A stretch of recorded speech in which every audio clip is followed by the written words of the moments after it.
Okay, this is day 49, part 2 of videos to describe a day or thought in the life of me as a schizophrenic, Dominic, uh, and to express some sort of amount of sanity amidst the world telling everybody that I am insane and diseased and all that jazz.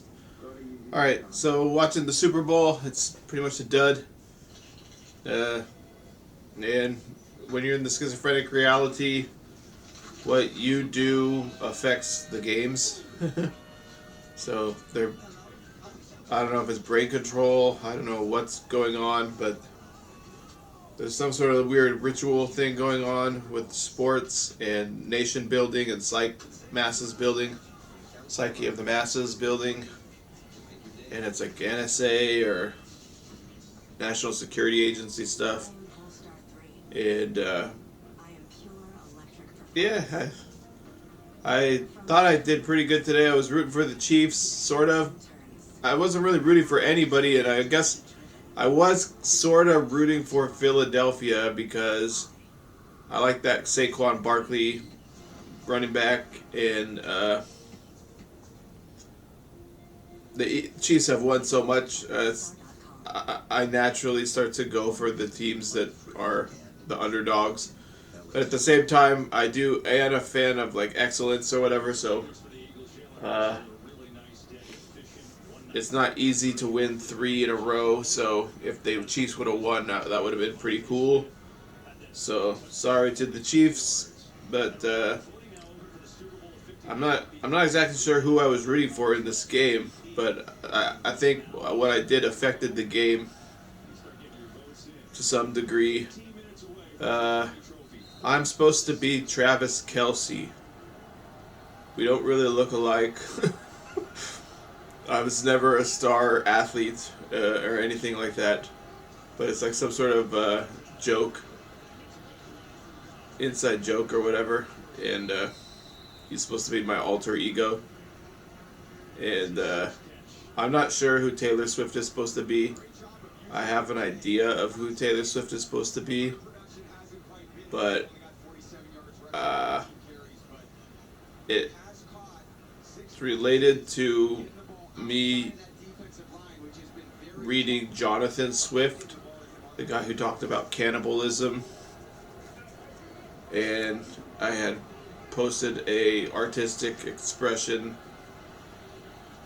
on my Facebook one time during the Libyan bombings of the Arab Spring, and I explain it in my book a little bit, but I don't go into detail about how Taylor Swift is associated with that. Anyways, it's nothing nefarious on her part or anything like that, so I don't want to give people because I use the phrase cannibalism, but maybe I could explain it sometime. But anyways, the sporting events, I affect the sporting events. I had a piece of chocolate right now, and that's going to seal the deal. I try not to pig out too much on Super Bowl Sunday. Maybe the Eagles are just the better team this time around. And yeah. Okay, so I'm going to get into something more serious here, and that is the Frey Effect. And in my War at the Speed of Light book, which is this book right here, by Louis A. Del Monte, he's a former CEO of Honeywell, which is a military industrial defense contractor. And he is a renowned physicist and stuff, and he's talking in the page right now. I think I'll give you the page of the book, so just in case you're doing research or somebody was doing research. I think it's on page 93. He discusses the Frey Effect, which the Frey Effect is, there was a scientist named Alan Frey, and he discovered that microwaves could send voices and sounds into the heads of people at a distance. So microwaves are small micro waves, like microcosmic waves that can be sent to people, and it affects their brain functioning and stuff like that.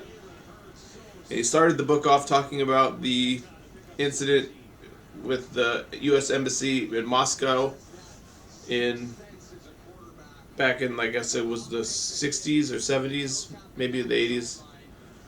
I should know that, but I don't. And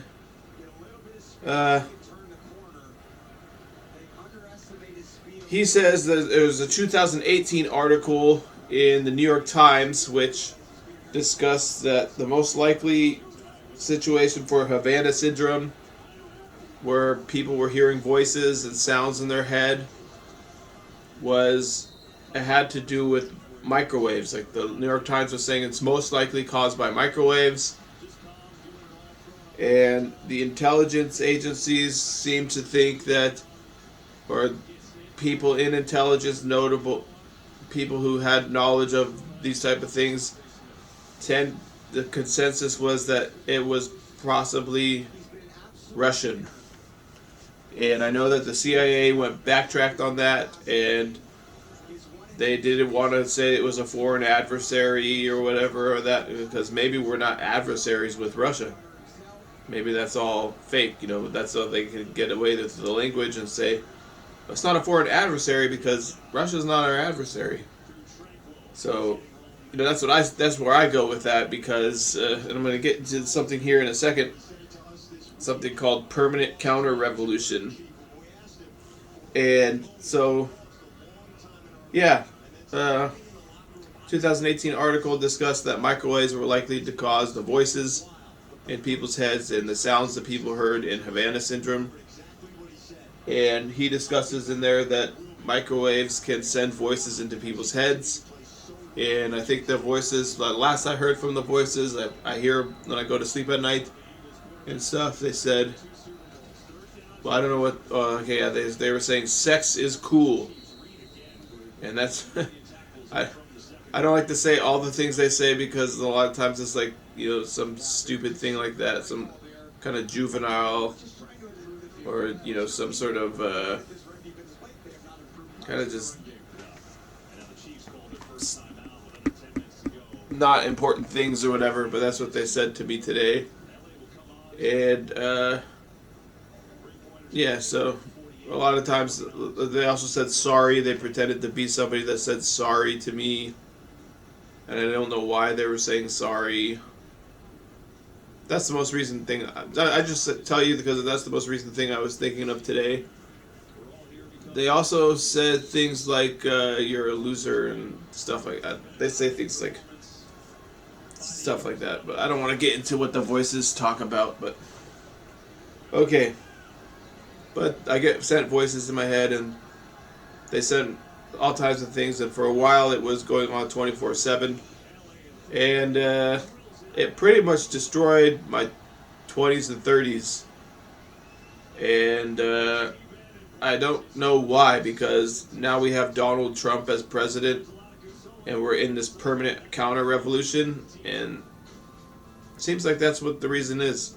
And now I'm going to get into something called the permanent counter-revolution, and this is an idea posited by academics around the world that study revolutions and history and political history and stuff. And the idea is that, and David A. Hughes talks about this in the book I'm reading about the war for technocracy, COVID-19 psychological operations to the war for technocracy, and he says it's born out of something called the permanent counter-revolution, which is supposedly a response to the permanent revolution of Trotsky. And the way my mind works is like, if there's a permanent counter-revolution, and it seems that there is, I think you could read articles right now in The Atlantic, or I don't know if maybe it's not the New Republic, sorry. And they discuss that permanent counter-revolution is part of like the Mussolini fascist rise and the Donald Trump fascist rise now, and they're very borrowed from the same cloth. And so my thought process is that, well, for there to be a permanent counter-revolution, the counter-revolutionaries who want something that's a permanent counter-revolution, don't they need somewhat of a permanent revolution in order to enact their permanent counter-revolution? So it's like the revolution and the counter-revolution feed off each other, and they need each other in order to push the society in all these disparate directions, which to me seems to be a way I look at it, is it looks like it's away from kind of social democracy. Social democracy, which is what was posited during the response to Otto von Bismarck in Germany, in the response to Russian revolutions, or German revolutions and stuff, and Marxism and stuff. So he posited the social democracy, and now what goes on now is that the communism and the permanent revolution sort of undermines the idea of social democracy. That's why I look at it, because like, particularly here in America, where we are moving towards the counter-revolution, and it's a permanent counter-revolution where we're ushering in like a Mussolini Trump fascism, and Trump is like seemingly pushing the country to the right and everything, and America is always going to the right. Over the years, it's just constantly. Eisenhower was more liberal than Reagan. Reagan was more liberal than Bush. Bush was more liberal than Trump. And that's the directions we've headed as a country. And Carter was more liberal than Clinton. And Obama might have been more liberal than Clinton, but he did do the war on terror, so hard to say. Clinton, yeah, well, that gets into some other ideas about like the 1-2 punch that Democrats and Republicans act as. Anyways, I wanted to talk about the counter-revolution, and my thoughts is that to have a counter-revolution, you need a permanent revolution in response. So one feeds off the other, and my experience is that they are working in cahoots with each other, and it is all a Big Brother 1984 scenario. And I can try to pretend that it's not all working in cahoots and it's not all Big Brother, but I've experienced it. So what am I supposed to do? Just pretend I could become one of these Wizard of Oz little munchkins running around and pretending that it's not all part of the same thing or whatever. But that being said, I prefer the revolution to the counter-revolution. I prefer like France's revolutionary energy to Trump's Mussolini energy, so I guess that means something to me politically. And so I guess if I'm going to stand somewhere, that's where I'll stand in the scheme of things, but maybe it's all part of like a total full spectrum dominance and total information awareness and all that, and it's hard to know what's going on. Okay, so that's what I wanted to talk about today, is the permanent counter-revolution, and if you look at it that way, that seems to be that's what David A. Hughes is talking about in his book today, and I'm going to read more about that, so like I say, start slow, and this is maybe what we're experiencing right now with Trump is this permanent counter-revolution, and it's makes you wonder if like the revolutionary energy that was going on during the Obama years with like Ferguson and stuff like that, was that a precursor to the counter-revolution, or was that necessary for the counter-revolution? And that's getting into some, I guess, deep things, I don't know, but that's just my thoughts on it, and I'm going to go ahead and stop because it's been 15 minutes. All right, thank you.